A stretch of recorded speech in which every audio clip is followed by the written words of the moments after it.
बिस्मिल्लाहिर्रहमानिर्रहीम। Welcome to this channel जहां आप सीखते हैं बहुत ही सादा और आसान इंग्लिश। ऐसी मज़ीद वीडियोस देखने के लिए हमारे चैनल को सब्सक्राइब करें और बेल आइकन को प्रेस कर लें ताकि आपको नोटिफिकेशन टाइम पर मिलती रहें। आज हम सीखेंगे use of have as a main verb, कि इसको एज अ मेन वर्ब कैसे यूज़ किया जाता है हैज़ और हैव को। चलिए आज का लेसन स्टार्ट करते हैं। हैव को एज अ मेन वर्ब हम अभी पढ़ेंगे। अभी आपको बताऊंगी मैं कि एज अ मेन वर्ब इसको कैसे यूज़ करते हैं। सेकंड, हैव को एज अ पोजीशन कैसे यूज़ किया जाता है, इसको मलकियत ज़ाहिर करने के लिए इस्तेमाल किया जाता है। थर्ड, हैव को as a helping verb in perfect tense में यूज़ किया जाता है। इसमें 6 सेंटेंस हैं जिनमें से यूज़ किया जाता है present perfect, past perfect, future perfect and present perfect continuous and past perfect continuous and future perfect continuous. ये 6 ऐसे टेंसेज हैं जिनमें इसको यूज़ किया जाता है हैव को। और अगर ये 6 टेंसेज आप अच्छी तरीके से कर लें तो आप इसकी बहुत अच्छे से इसका यूज़ करना सीख जाएंगे। इससे आपकी स्पीकिंग बहुत अच्छी हो जाती है। फोर्थ है हैव को यूज़ करना पास्ट मोडाल में, कि अगर कोई पास्ट का सेंटेंस आ जाता है जिसमें आप हैव से पहले से शुड लगाते हैं कि हमें ये करना चाहिए था, प्लस थर्ड फॉर्म लगा देते हैं जिससे पता चलता है कि पास्ट की बात हो रही है। चाहिए था, चाहिए, करना चाहिए था, होना चाहिए था, वगैरह वगैरह। ऑब्लिगेशन मीन मजबूरी वाले फिक्रे, जैसे कि आप कहते थे कि हमें ये करना पड़ता था, करना पड़ता है, हैज़ टू, हैव टू जिसमें लगाते हैं। सिक्स है हैव एज कॉजेटिव वर्ब, जैसे गेट को हम कॉजेटिव वर्ब यूज़ करते हैं, सेम एज इट इज़ हम इसको हैव को भी यूज़ करते हैं और इसमें हैव की जगह हम गेट भी लगा सकते हैं। हैव ज़्यादातर रिटर्न में यूज़ होता है और आप हैव की जगह गेट भी यूज़ कर सकते हैं। इसके लिए हम अलग वीडियो बनाएंगे, अभी के लिए सिर्फ इतना ही। और 7 जो है वो उसमें है कि 11 यूजेस ऑफ हैविंग, के हैविंग के जो हैं वो 11 यूजेस हैं। मीन्स कि ये हैव बहुत ज़्यादा जगहों पर यूज़ होता है, इसके 11 अलग से यूजेस हैं, वो भी आपको बताएंगे। 8 है एडवांस स्ट्रक्चर्स ऑफ हैविंग, के हैव के जो स्ट्रक्चर हैं उसको देखेंगे। 9 उसके बाद है हैव के कोलोकेशंस देखेंगे। तो इसमें मज़ीद वीडियोस को लंबा नहीं करेंगे, हम इसके जितने भी यूजेस हैं इनको अलग अलग पढ़ेंगे। इसमें हम जस्ट मेन वर्ब पढ़ेंगे, फर्स्ट वाला have as a main verb. तो इसमें मज़ीद वीडियोस को लंबा नहीं करेंगे, हम इसके जितने भी यूजेस हैं इनको अलग अलग पढ़ेंगे। इसमें हम जस्ट मेन वर्ब पढ़ेंगे, फर्स्ट वाला have as a main verb. आइए अपने मेन टॉपिक की तरफ आते हैं। Have as a main verb, have जो है उसकी फॉर्म्स होती हैं। हैव की फ़र्स्ट फॉर्म हैव है और सेकंड फॉर्म इसकी हैड होती है और थर्ड फॉर्म भी इसकी हैड होती है और इसकी जो फोर्थ फॉर्म है वो हैविंग होगी, आईएनजी जिसमें लग जाता है। और इसकी फिफ्थ फॉर्म हैज़ होगी, एस सी एस का इजाफा जिसमें करते हैं वहाँ पर हम इसको हैज़ को यूज़ करते हैं। चलिए इसे कुछ एग्जाम्पल्स के साथ समझते हैं। हैज़ कोई अलग फॉर्म नहीं है बल्कि हैव की ही फिफ्थ फॉर्म है, इसको हम यूज़ करेंगे आगे चलकर। हैज़ को थर्ड पर्सन सिंगुलर के लिए यूज़ किया जाता है। टेंस बनाने का जो स्ट्रक्चर है वो ये है कि सबसे पहले हम सब्जेक्ट लिखते हैं, फिर हम हेल्पिंग वर्ब लिखते हैं, फिर हम वर्ब लिखते हैं, लेकिन यहाँ पर हम verb as a verb have use कर रहे हैं, प्लस ऑब्जेक्ट लगता है।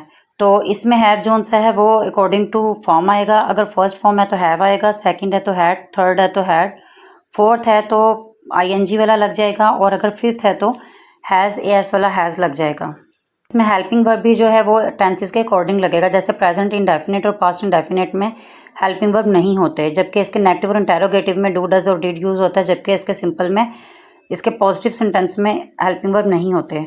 फॉर एग्जांपल, मैं दोपहर 2 बजे खाना खाती हूँ, इसमें ती हूँ आगे, ये है प्रेजेंट इंडेफिनिट, क्योंकि प्रेजेंट इंडेफिनिट की पहचान है ता है, ती है, ते है।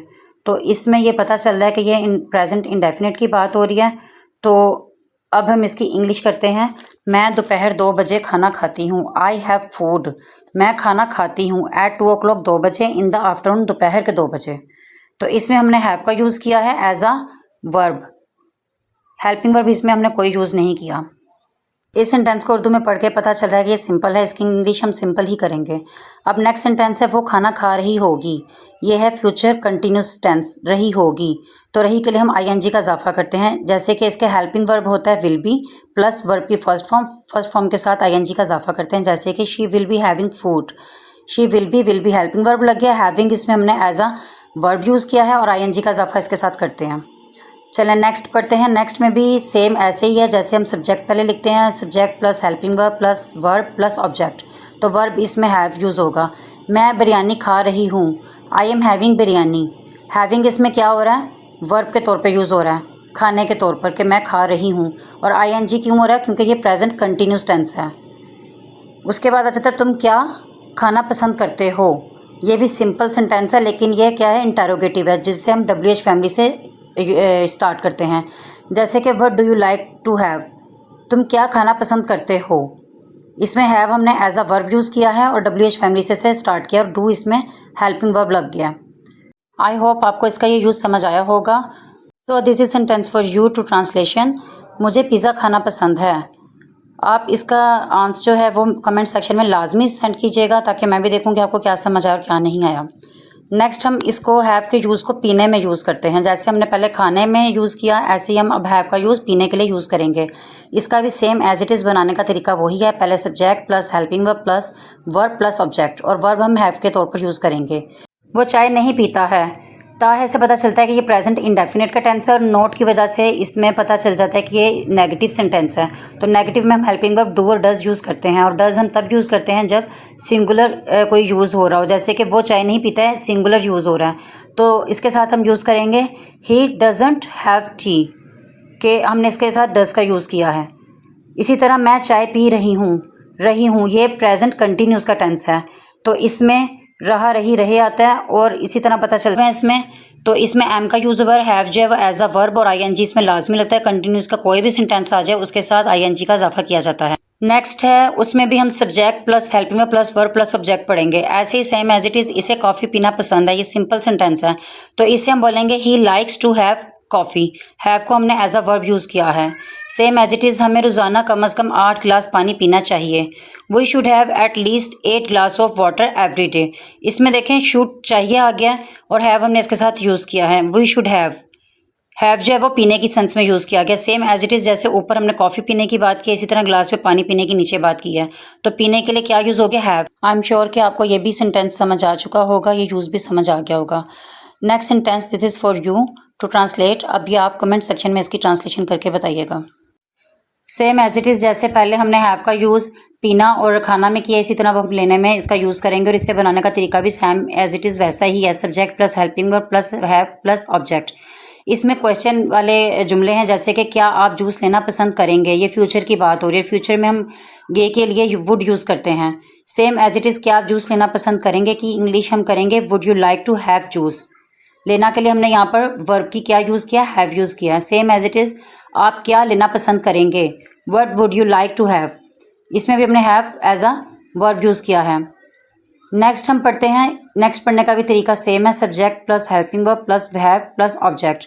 मैं 7 बजे नाश्ता करती हूँ, ये क्या है, करती हूँ प्रेजेंट इंडेफिनिट। प्रेजेंट इंडेफिनिट को हम किस तरह से पढ़ते हैं, I have breakfast at 7 o'clock। इसमें हमने हैव का यूज़ किया एज अ वर्ब, क्योंकि हेल्पिंग वर्ब इसमें नहीं यूज़ होते।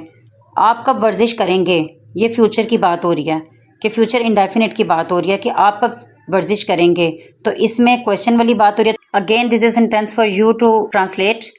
मैं चाय लेना पसंद करूँगी। अब ये सेंटेंस आपने बनाना है, कमेंट सेक्शन में मुझे लाजमी बताना है लिख कर कि आपको समझ आई कि नहीं आई।